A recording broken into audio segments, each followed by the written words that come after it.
माननीय सभापति पधार रहे हैं।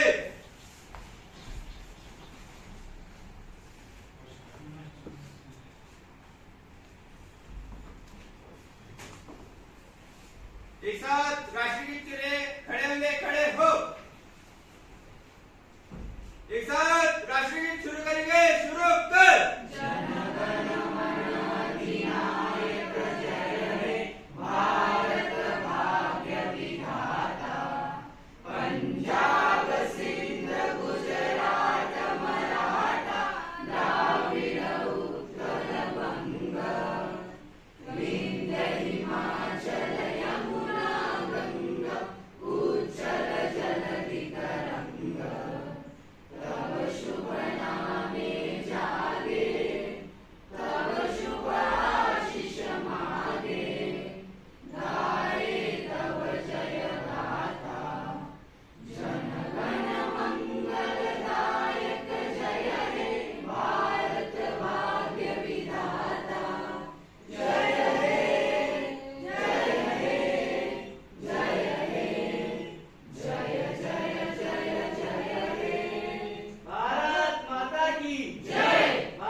संसदीय कार्रवाई शुरू की जाए। प्रश्न क्रमांक 216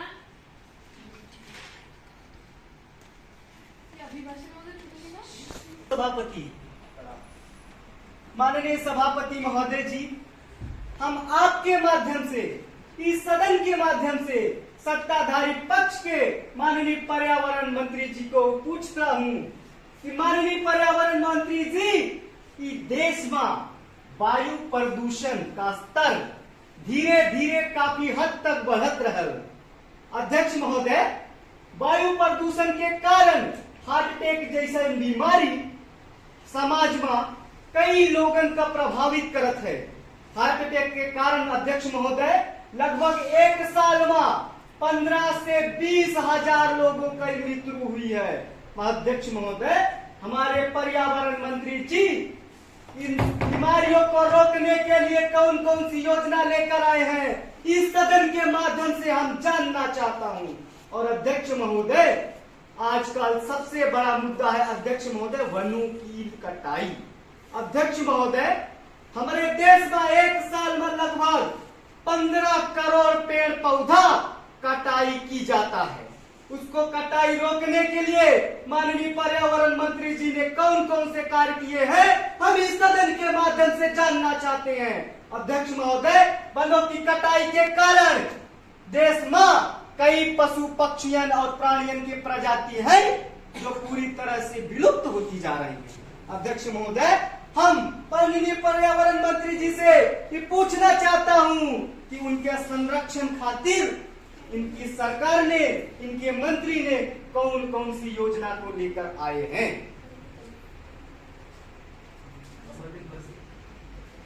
माननीय सभापति महोदय, मैं विपक्ष के नेता को यह जवाब देना चाहूंगी इनके सवाल का कि मैं इनके दर्द को समझ सकती हूँ और इनके दर्द को जो उन्होंने इनके शब्दों में बयान किया है और इनके शब्दों के पीछे का जो दर्द है, मैं इसका भी अभिनंदन करना चाहती हूँ। माननीय महोदय, सदन पटल पर हमने जो पर्यावरण मंत्री होने के नाते जो कार्य किए हैं, इसका लेखा जोखा हमने आपके पटल पर रखा है। हमने उत्तर प्रदेश में 12 घंटे में 25.51 लाख करोड़ पेड़ लगाए हैं।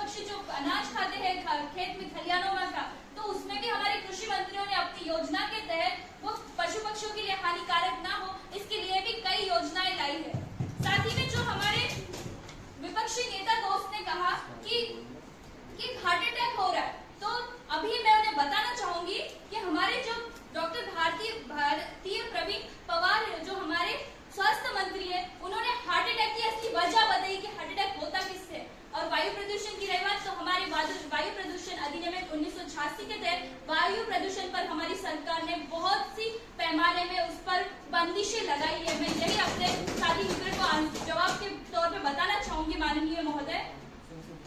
माननीय सभापति जी, मिर्जा गालिब का एक बहुत अच्छा शेर है जो माननीय पर्यावरण मंत्री जी पर पूरी तरह से बैठता है कि हमको मालूम है जन्नत की हकीकत, हमको मालूम है जन्नत की हकीकत, दिल को बहलाने के लिए ख्याल अच्छा। अध्यक्ष महोदय, अभी अभी माननीय पर्यावरण मंत्री जी ने कहा कि हमारी सरकार ने 25.51 लाख करोड़ लगाए पेड़ हैं। अध्यक्ष महोदय, हम आपको बताना चाहता हूं कि माननीय पर्यावरण मंत्री 25.51 लाख करोड़ पेड़ केवल और केवल कागजों पर ही लगाए हैं। अध्यक्ष महोदय, वास्तविकता तो ये है कि आज तक देश में 25.51 लाख करोड़ के बजाय 25.51 पेड़ भी नहीं लगाए गए हैं।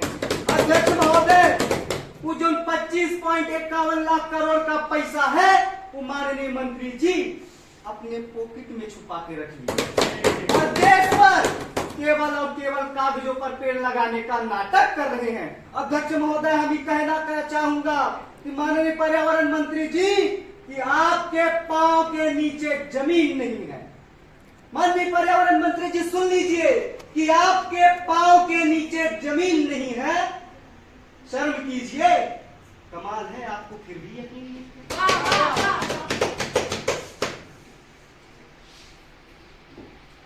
माननीय अध्यक्ष महोदय, मैं अपने सांसदीय मित्र विपक्ष नेता मित्र को कहना चाहूंगी, आईना साफ कीजिए, आईना साफ कीजिए, दर्पण क्लियर हो जाएगा, आपका दर्पण क्लियर हो जाएगा। कल ही समृद्धि महामार्ग का उद्यापन हुआ जो देश का सबसे बड़ा ग्रीन महामार्ग है। साथ ही में आपने कहा कि हमने अपनी जेब में पैसा भरा है। मैं आपको बताना चाहूंगी कि 2022 का ग्रीन सिटी का अवार्ड मुंबई को मिला है और पूरी दुनिया का ग्रीन सिटी का अवार्ड हमारे हैदराबाद को 2021 में हमारी सरकार जब से आई है छत्तीसगढ़ को मिला है। तो हमने, और रही बात हमारी, हम जमीन पर नहीं है तो आप कौन से हवा में, आप ही के तो नक्शे कदम पर हम चल रहे हैं। आपकी सरकार ने क्या किया जो आप हमें उद्देश्य के बोल रहे हैं। माननीय अध्यक्ष महोदय, मैं अपने साथी मित्र को यही जवाब देना चाहूंगी।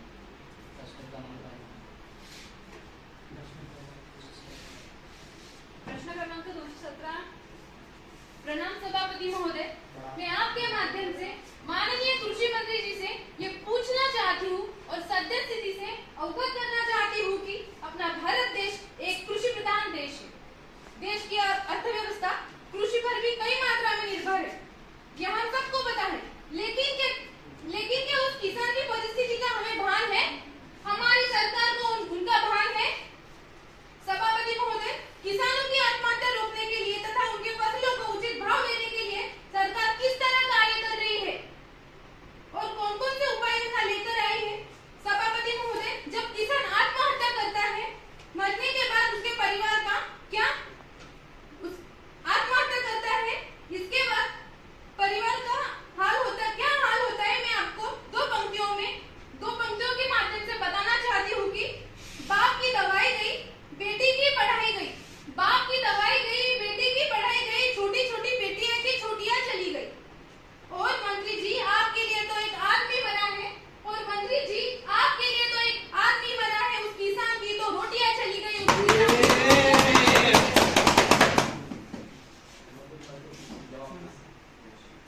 आदरणीय सभापती महोदय, मी विपक्ष मंत्रीला उत्तरामध्ये इतकंच म्हणेन की आजच्या युगामध्ये कृषी शेतकरी जे आत्महत्या करत आहे त्यांचे मुख्य कारण म्हणजे महागाई आणि कर्जमाफी।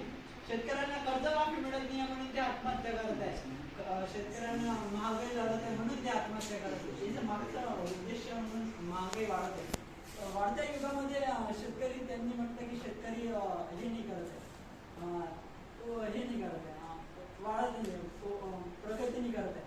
पण त्यांना मी इतकंच म्हणेन की शेतकरी प्रगती करत आहे, त्यांनी बरोबर बातमी किंवा न्यूज बघितली नाही आणि वाचली नाही म्हणून त्यांना माहित नाही की शेतकरी आजच्या कोणत्या युगामध्ये आहे आणि शेतकऱ्यांच्या आत्महत्येचे प्रमाण पण कमी, जेव्हापासून सत्ता आली तेव्हापासून शेतकऱ्यांच्या आत्महत्येचे प्रमाण पण घटलेले आहे। आणि प्रत्येक दिवशी शेतकरी दिवाळी म्हणत आहे आणि कर्जमाफी पण आम्ही शेतकऱ्यांना जितकं आमच्याशी झालं तितक्या प्रमाणात आम्ही शेतकऱ्यांना कर्जमाफी करून दिलेली आहे आणि त्यांच्या हितासाठीच आम्ही कार्य करत आहे, इतकंच मी त्यांना म्हणतो. माननीय कृषि मंत्री जी ने कहा कि हमारे प्रयत्न शुरू है, हमारे प्रयत्न शुरू है, इसका थोड़ा सविस्तर में जवाब देने का साहस है आपने मंत्री जी? क्या सिर्फ कागजी नोटों पर कागज पर ही आप अपनी दावेदारी करते हैं कि हमने ये किया है और हमने वो किया है? अरे समाज के लोगों को तो देखना चाहिए कि आपने क्या किया है। माननीय सभापति महोदय, मुझे लगता है कि विपक्ष के नेताजी के ऊपर आंखों के ऊपर चश्मा चढ़ गया है, इनको इसलिए उनको अच्छे से दिखाई नहीं दे रहा है। मैं चाहूंगा कि अपना चश्मा साफ कर लीजिए और समाज की तरफ अच्छे से देखिए। आज शेतकरी प्रगति कर रहा है और उनको कोई तकलीफ नहीं हो रही, ऐसा हमको दिखाई दे रहा है। माननीय सभापति महोदय, प्रश्न क्रमांक 218. माननीय अध्यक्ष महोदय, माझा प्रामुख्याने सरकारला हा प्रश्न आहे की आज शिक्षणाचे खासगीकरण वाढू लागलेले आहे. अध्यक्ष महोदय, यूजीसी अंतर्गत आणि शासन निर्मित विद्यापीठांपेक्षा खासगी विद्यापीठांची संख्या आज आपल्या देशामध्ये दिवसेंदिवस वाढत चाललेली आहे. अध्यक्ष महोदय, देशातील बहुसंख्य महानगरातून खासगी विद्यापीठांना पेव फुटले आहे. तेथील सुंदर इमारती, सुशोभित वातावरण, त्यांची जाहिरातबाजी एवढंच नाही तर त्यांच्या घोषणा, तेथील 5 स्टार कल्चर आज देशातील विद्यार्थ्यांना खासगी विद्यापीठांकडे आकर्षित करू लागले आहे. अध्यक्ष महोदय, गुणवत्तेच्या बाबत आज खासगी विद्यापीठांचा बोलबाला मोठ्या प्रमाणात आपल्या देशामध्ये होताना आपल्याला दिसत आहे. अजूनही 5 ते 10 वर्षानंतर खऱ्या अर्थाने खासगी विद्यापीठांची आणि शासनाअंतर्गत असलेल्या विद्यापीठांची गुणवत्ता समाजाला लक्षातच येईल. अध्यक्ष महोदय, माझ्या सरकारला माझा मुख्य प्रश्न हा असा आहे की खासगी विद्यापीठांचे शुल्क, एकूण निवास भोजनाचे शुल्क, त्याचबरोबर विविध माध्यमातून गोळा केले जाणारे शुल्क हे बहुसंख्य भारतीयांना न परवडण्यासारखे आहे. अध्यक्ष महोदय, एवढंच नाही अध्यक्ष महोदय, खासगी विद्यापीठाच्या उभारणीचा व विद्यापीठे चालवण्याचा जो मेंटेनन्स खर्च आहे अध्यक्ष महोदय, आम्ही समजू शकतो, पण फार मोठ्या प्रमाणात विविध प्रकारच्या शुल्काद्वारे पैसे गोळा करण्याचे जे तंत्र या सरकारमार्फत चालू आहे अध्यक्ष महोदय, खऱ्या अर्थानं हे आपल्या देशाला लाजिरवाणी गोष्ट आहे.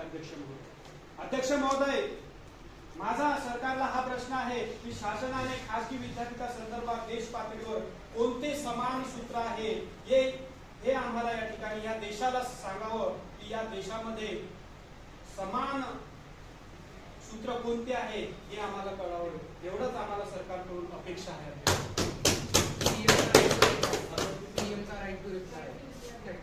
प्रधानमंत्री राइट टू रिप्लाई.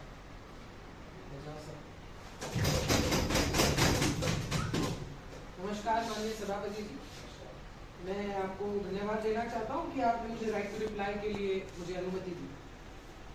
आज काफी समय से मैं जो प्रश्नकाल के वक्त पक्ष और विपक्ष के तरफ से तर्क और वितर्क और आरोप प्रत्यारोप जब लग रहे थे, तो कहीं ना कहीं मुझे अपनी कामगिरी का, अपने सरकार की कामगिरी का गौरव भी महसूस हो रहा था. उसके साथ साथ मुझे ये देखकर भी अच्छा लगा कि विपक्ष ने सरकार के कामकाज पर बिल्कुल बारीकी से नजर रखी है और मैं इनके सभी प्रश्नों का तहे दिल से मैं स्वागत करता हूँ. लेकिन मुझे लगता है कि इनकी पढ़ाई कहीं थोड़ी सी कमजोर रह गई है. इसीलिए इस राइट टू रिप्लाई के माध्यम से मैं इनकी पढ़ाई पर आज एक पूर्ण विराम लगाने की आज जो है मैं कोशिश करूंगा. माननीय सदस्य ने कहा कि पर्यावरण के बारे में उन्होंने काफी दिलगिरी और काफी बहुत खेद उन्होंने महसूस किया. इनके तरफ से कभी ये सुनने को नहीं आएगा कि नाभिकिया से 8 चीजें लाकर हमने इस देश की बायोडायवर्सिटी को बचाया ही नहीं, कि 70 साल में पहली बार एक बिग कैट ने इस देश पर कदम रखा है. फिर माननीय सदस्य ने कहा कि किसानों की आत्महत्या हो रही है. इनके मुंह से कभी ये सुनने को नहीं आया कि प्रधानमंत्री फसल बीमा योजना, प्रधानमंत्री स्वनिधि योजना, प्रधानमंत्री किसान योजना, न पिक बीमा, और किसान के बजट में भी हमने 3000 करोड़ से जो ज्यादा वृद्धि की है, इसके बारे में कभी इनके मुंह से हमें ये सुनने नहीं आया.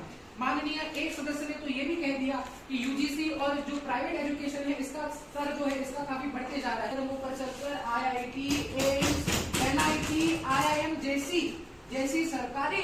को हम बढ़ावा दे रहे हैं, जबकि आज देश के अंदर 18 से ज्यादा IITs हो चुकी है। कल ही मैं खुद नागपुर में जाकर नागपुर में एम्स का उद्घाटन कर आया हूँ। ये इनके तरफ से मुझे कभी सुनने को नहीं मिलेगा। ऐसा क्यों है मान्यवर, ऐसा क्यों है? मुझे श्रीमती गांधी के शब्द आज याद आते हैं कि हम हमारे देश का कटोरा लोगों के सामने यूं लेकर खड़ा हो जाते हैं कि देश, फिर पूरी दुनिया के लोग भी हमें भिखारी बोलने से कतराते नहीं है। 70 साल हो गए, हमने तो विपक्ष से ये सुनना चाहिए कि सरकार की कुछ ऐसी नीतियों के तहत लेकर हम देश को आज कहां से कहां ले गए, पर हम ये तो कमियां ही गिनाते रहेंगे। कमियां गिनाइए, कभी कभी साथ साथ हमें सोल्यूशन भी दीजिए। कभी ऐसा भी कहिए कि माननीय प्रधानमंत्री जी, इस योजना में ये कमी है, आप ये कीजिए तो ऐसा होगा। ये कभी ये नहीं कहेंगे। मीडिया बुलाएंगे, प्रेस कॉन्फ्रेंसेस बुलाकर सरकार की नीतियों को तो ढांचा करेंगे ही करेंगे और देश की बदनामी भी करने में कभी डरेंगे नहीं। मेरा सभी से यही कहना है कि माननीय सभी सांसद, पक्ष के सांसद, विपक्ष के सांसद, सभी अभी अपने क्षेत्रों में जाए और ये देखे कि कहां कहां कमियां हैं और एक रिपोर्ट बनाकर पीएमओ को सबमिट करें। मैं इस सदन में ऑन रिकॉर्ड ये बात कहना चाहता हूं कि 1 साल भर के अंदर मैं सभी प्रपोजल्स का निपटारा करूंगा, सभी प्रपोजल्स को मैं मानूंगा। प्रश्न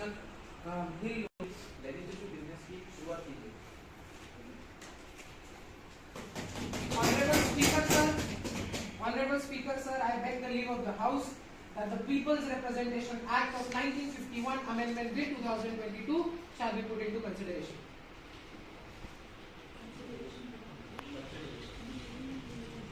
Honorable Speaker, sir, I now raise the motion that the People's Representation Act of 1951, Amendment Bill 2022 be put into consideration. अब आप पूछेंगे हाँ या ना?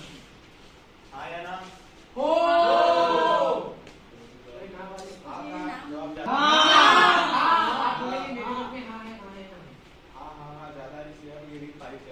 पारित नहीं, डिस्कशन में बात।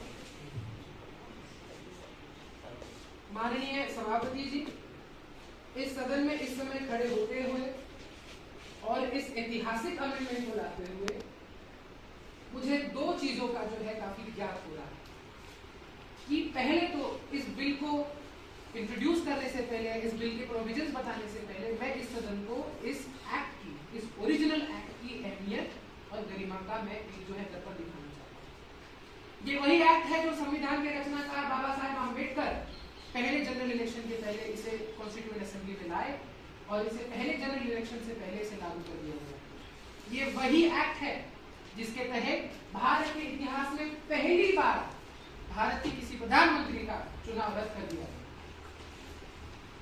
इस बिल को इंट्रोड्यूस करते समय मुझे काफी गर्व महसूस हो रहा है मेरी सरकार के, मेरे मंत्रिमंडल के दूरदृष्टि नेतृत्व का कि हम आने वाले 70 सालों की बात कर रहे हैं। ये बिल क्या है? ये बिल संविधान के आर्टिकल 79, आर्टिकल 80, आर्टिकल 81 के तहत लाया जा रहा है और 7 शेड्यूल से इसे मान्यता दी गई। इस बिल का कहीं भी उल्लेख 9 शेड्यूल में नहीं है। इसका मतलब ये बिल पूरी तरह जुडिशियल रिव्यू के लिए ओपन है। इस बिल का कोई भी प्रावधान गैर संवैधानिक नहीं है, क्योंकि अपराध के आड़ में इमरजेंसी लगाना हमें नहीं है। बिल के प्रोविजंस को पढ़ते हुए माननीय मैं ये कहूंगा कि इस बिल का पहला प्रावधान, इस बिल का पहला ऐतिहासिक प्रावधान ये है कि 12 सदस्य जो माननीय राष्ट्रपति द्वारा राज्यसभा में निर्वाचित किए जाते हैं, वो 12 सदस्यों में से एक सदस्य एक ट्रांस पर्सन होगा। इस बिल का दूसरा प्रोविजन मान्य, इस बिल का दूसरा प्रोविजन ये है कि राज्यसभा में जो 12 सदस्य माननीय राष्ट्रपति द्वारा नॉमिनेट किए जाएंगे, वे सदस्य केवल एक ही बार राज्यसभा में नॉमिनेट किए जा सकते हैं। दूसरी बार अगर वे राज्यसभा में आना चाहे तो उन्हें राज्यसभा में चुनकर आना होगा, वे दूसरी बार नॉमिनेट नहीं हो सकते। किंतु ये 12 सदस्य मान्यवर लोकसभा में चुनाव प्रक्रिया से चुनकर आ सकते हैं, लोकसभा में भी नॉमिनेट किए जा सकते हैं। इस बिल के दूसरे प्रावधान का सब सेक्शन ये है कि लोकसभा में जो 2 सदस्य माननीय राष्ट्रपति द्वारा एंग्लो इंडियन कम्युनिटी से नॉमिनेट किए जाते हैं, निर्वाचित किए जाते हैं, वे सदस्य भी लोकसभा में केवल एक ही बार नॉमिनेट हो सकते हैं। उनके लिए राज्यसभा के दरवाजे खुले हैं। बिल बस इतना सा ही है, लेकिन इस बिल को इंट्रोड्यूस करते समय इस बिल के प्रावधानों को ध्यान से समझते हुए हमें ये देखना चाहिए कि सही मायने में तृतीय पंथी कम्युनिटी, ट्रांसजेंडर कम्युनिटी को आज हम न्याय देने जा रहे हैं। इस बिल को हमें इसलिए लाना पड़ रहा है क्योंकि पुरानी सरकार ने कभी इस बिल पर ध्यान नहीं दिया, इस वक्त तक कभी ध्यान नहीं दिया। नियम मान्यवर कि इस बिल को अभी डिस्कशन पर लाएं। डिस्कशन आप बोलो, डिस्कशन शुरू किया जाए। माननीय अध्यक्ष जी, जैसा कि माननीय प्रधानमंत्री जी ने कहा, ये जो बिल लेके आए हैं इसके माध्यम से राज्यसभा में राष्ट्रपति जो 12 सदस्यों की नियुक्ति करता है करते हैं, उनमें से एक तृतीय पंथी का नागरिक होगा। हम ये माननीय प्रधानमंत्री के वक्तव्य से बिल्कुल सहमत हूं कि एक नागरिक तृतीय पंथी होगा, परंतु अध्यक्ष महोदय, हम इस बात से बिल्कुल भी सहमत नहीं हूं कि वो व्यक्ति केवल राष्ट्रपति के द्वारा एक ही बार नियुक्त किया जाए। इस बात से हम बिल्कुल भी सहमत नहीं। दूसरा है अध्यक्ष महोदय कि लोकसभा में जो 2 सदस्य एक एंग्लो इंडियन से आता है, उसकी नियुक्ति भी एक ही बार होगी। इस बात से भी हम बिल्कुल असहमत हैं। हमको लगता है माननीय प्रधानमंत्री जी को इस बात से का डर सताने लगा है अभी से कि कहीं इनकी सत्ता न चली जाए। अध्यक्ष महोदय, हमको लगता है कि इस बिल में अभी करेक्शन करने की आवश्यकता है। धन्यवाद अध्यक्ष। आदरणीय अध्यक्ष महोदय, मी संसदेच्या पक्ष नेत्याला एवढेच उत्तर देऊ इच्छिते की जर आपण एकाच याला पुन्हा पुन्हा पुन्हा पुन्हा तीच संधी दिली तर त्या संधीतून त्याचा काही आपल्याला लाभ नाही होणार। जर आपण दुसऱ्या कुणी व्यक्तीला ती संधी दिली तर तो त्याचा व्यवस्थितपणे त्याचा संधी सोन्याची संधी करून घे। जसे की त्यांनी म्हटले की कुणी एका पक्षाला आपण पुन्हा सत्तेवर निवडून नाही जायला हवं, तसंच आमच्या बिलमध्ये असं पारित केलेलं आहे की ते नको असायला तसं। कारण की जेव्हा सचिन तेंडुलकर हे 12 लोकांतून निवडले जातात, तसे त्यांचे तेच पुन्हा पुन्हा जातील तर क्रिकेट ते समोर नाही जाणार। क्रिकेटचं क्षेत्र त्यांच्या जागी जर दुसऱ्या कोणी खेळाडूला आपण संधी दिली तर तेही ती संधी समोर जाऊ शकते। तसेच लता गान गोपीला लता मंगेशकर या जर आपल्या संगीताला समोर नेऊ शकतात का श्रेया घोषाल ही संगीताला समोर नाही नेऊ शकत। म्हणूनच मी एवढेच म्हणते की पुन्हा पुन्हा संधी देण्यापेक्षा नवीन जे येत आहे त्यांना संधी द्यायला हवी। माननीय विपक्ष नेत्याला हेच माझे प्रत्युत्तर आहे। माझं एवढं म्हणायचं आहे की मोदीजींनी जे बिल आपल्या सभागृहामध्ये मंत्रीजींनी जे बिल आपल्या सभागृहामध्ये आणलं, आम्ही त्या गोष्टीला सहमत आहोत। परंतु आमचं एवढं म्हणणं आहे की जे 12 सदस्य जे राष्ट्रपतींद्वारा नॉमिनेट केले जातील, त्यामध्ये तृतीय पंथांना एक व्यक्ती असेल, एक सदस्य असेल, परंतु त्या 12 पैकी महिला किती असतील? महिलांना का बरं याच्यापासून वंचित केलं जात आहे, हा माझा मुख्य प्रश्न आहे। याचबरोबर या 12 सदस्यांमध्ये अनाथ, अपंग अशा समाजातल्या वंचित घटकांनाही त्यामध्ये सामील केलं पाहिजे, असं एवढंच आमचं म्हणणं आहे की त्या अमेंडमेंट करत असताना याही गोष्टींचा विचार करून त्यांनी या गोष्टींना अमेंडमेंट करावं, हाच माझा सवाल आहे। आदरणीय सभापती, मी म्हणतो की आदरणीय प्रधानमंत्रींनी पण म्हटलं की हे कोणाच्या मतभेद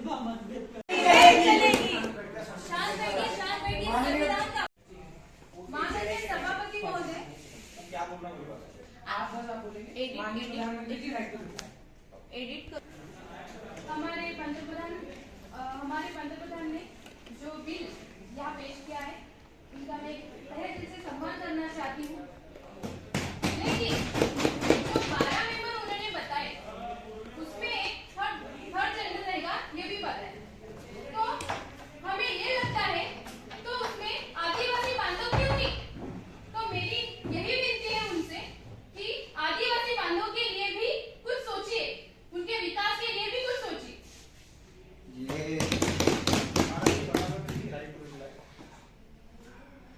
नहीं चलेगी, नहीं चलेगी, नहीं चलेगी।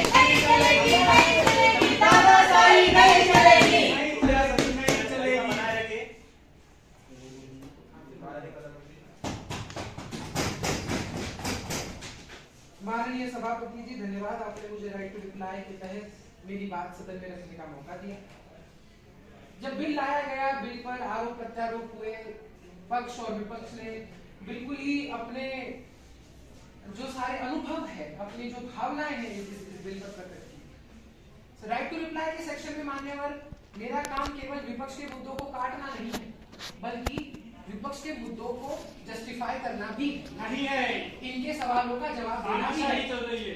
अब अगर ये सुनने के लिए तैयार नहीं है तो फिर हम भी क्या करें? अब जैसे चर्चा होती है तो चर्चा बायलैटरल होगी, इसीलिए अब जवाब देने के लिए मैं खड़ा हूं। चर्चा के समय कुछ विषय बड़ी गंभीरता से उमड़ कर आए। पहला विषय तो यह आया कि जो नियुक्ति हो रही है वो दोबारा नियुक्ति क्यों नहीं हो रही। मान्यवर, मैं आपके माध्यम से इन्हें बताना चाहता हूं कि परिवारवाद हमारे पार्टी में तो नहीं है, इसीलिए हम इस चीज का तो समर्थन नहीं करते कि किसी कुर्सी पर अगर एक व्यक्ति बैठा है तो साल साल बार बार वही व्यक्ति उस कुर्सी पर बैठा है। क्या हमारे देश के वीर सपूतों में इतना साहस नहीं है कि वो उस प्रथा को आगे लेकर जाए? जब अगर बॉलीवुड से माननीय जावेद अख्तर साहब ने राज्यसभा में नेतृत्व किया है तो भानु रेखा ने भी उसी बॉलीवुड का प्रतिनिधित्व राज्यसभा में किया। कहने का मतलब यह है कि अगर सचिन तेंदुलकर क्रिकेट से राज्यसभा में प्रतिनिधित्व कर रहे हैं तो वही हरभजन सिंह भी क्रिकेट का ही प्रतिनिधित्व राज्यसभा में कर रहे हैं। हमें मौका देना होगा, और अगर परिवारवाद, वंशवाद और अगर तानाशाही लेकर अगर हम चलेंगे तो हम बाकी देशवासियों को हम ये मौका कब देंगे? दूसरी बात चर्चा में बड़ी गंभीरता से उमड़ कर आई कि किसी महिला को इसमें आरक्षण क्यों नहीं दिया गया, किसी अनाथ को इसमें आरक्षण क्यों नहीं दिया गया, किसी अपंग को इसमें आरक्षण क्यों नहीं दिया गया। माननीय सदस्य, माननीय अध्यक्ष, मैं आपके माध्यम से सदन को बताना चाहता हूँ कि भारत जब आजाद हुआ महिलाएं आजाद हुई, भारत जब आजाद हुआ अनाथ आजाद हुए, भारत जब आजाद हुआ तब अपंग भी आजाद हुए, लेकिन भारत जब आजाद हुआ तब हमारे तृतीय पंथी भाई बहन कभी भी आजाद नहीं हुए। 370 साल तक वे आजाद नहीं थे, अभी अभी सर्वोच्च न्यायालय की वजह से वो आजाद हुए। तो क्या उनका रक्षण करना क्या हमारी जिम्मेवारी नहीं बनती? क्या उनका रक्षण करना हमारी जिम्मेवारी नहीं बनती? क्या जिम्मेवारी नहीं बनती? ये बात हमें ध्यान में लेना चाहिए। मैं कहना चाहता हूँ आपके माध्यम से और इस सदन पर ये बात ऑन रिकॉर्ड में कह सकता हूँ कि कोई महिला अगर किसी कॉन्स्टिट्यूएंसी से चुनकर आती है तो वो चुनाव जीत सकती है, कोई अपंग अगर किसी कॉन्स्टिट्यूएंसी से आएगा तो वो भी चुनाव जीत सकता है, लेकिन अगर कोई तृतीय पंथी उसी कॉन्स्टिट्यूएंसी से चुनाव लड़ेगा तो वो हम है और आप है, उन्हें वोट ना ही देंगे। इस समाज में ये स्टिग्मा अभी भी है, इसीलिए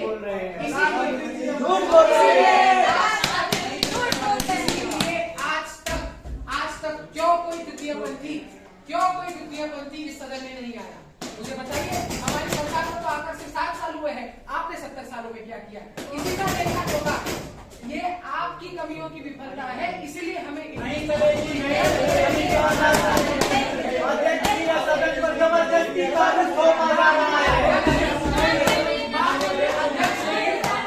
माननीय अध्यक्ष जी, मैं आपको ये भी याद दिलाना चाहता हूँ कि इन्हीं के पार्टी के जो माननीय सांसद शशि थरूर जी ने ये बिल जब लाया तब हमारी पार्टी ने इसका विरोध किया। अब इसी बिल में थोड़ी योजना लेकर जब हम ला रहे हैं तो ये विरोध कर रहे हैं। हिपोक्रेसी की हाइट होती है माननीय अध्यक्ष जी, हिपोक्रेसी की हाइट कहने का मतलब माननीय अध्यक्ष जी यही है।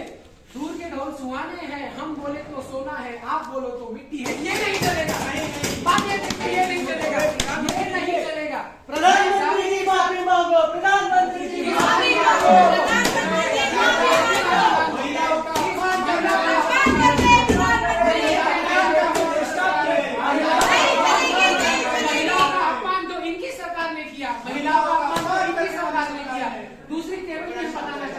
महिला आरक्षण बिल भी हमारी सरकार ले आई, हमने किसी का अपमान नहीं किया, अपमान तो इनकी सरकार करना जानती है। मैं आपको याद दिलाना चाहता हूँ, जब सरदार पटेल ने आंख में आंख डालने की बात की तो उनके साथ क्या किया?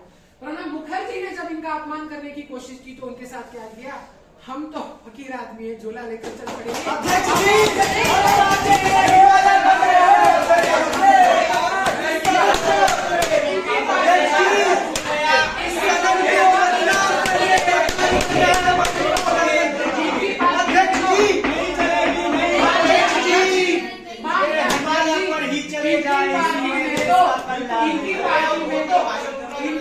इनकी पार्टी में तो रातों रात संविधान की धज्जियां उड़ाई जाती है, इमरजेंसी लगाकर सभी नेताओं को रातों रात प्रेस की बिजली काटी जाती है और देश को एक मां बेटी की सरकार के हाथ की कठपुतलियां बनाई जाती है।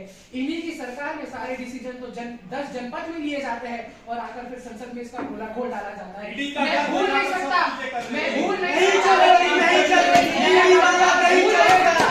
अध्यक्ष महोदय, कहीं न कहीं मैं भूल नहीं सकता हूँ वो दिन जब एक मत से अटल जी की सरकार गिरा दी गई थी और वही इनकी पार्टी की अध्यक्षा ने संसद के सामने जाकर बोला था कि हमारे पास तो 272 की संख्या है। क्या ये इनका लोकतंत्र है? क्या ये इनका लोकतंत्र है? क्या ये अध्यक्ष जी, ये विधानसभा को खरीद कर मारना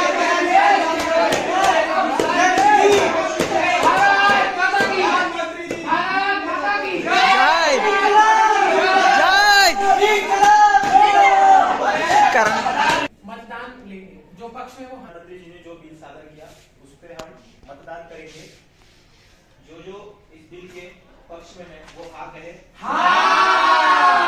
जो इस बिल के विपक्ष में है वो ना कहे। बाकी संख्या ज्यादा होते हुए ये बिल हम पारित करते हैं।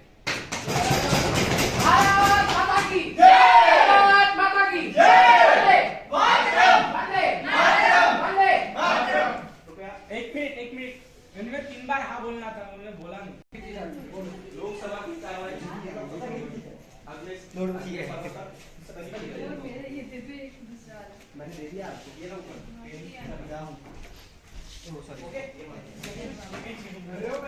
मैं तो बात करता हूँ अभी चाहिए ड्रेस कोड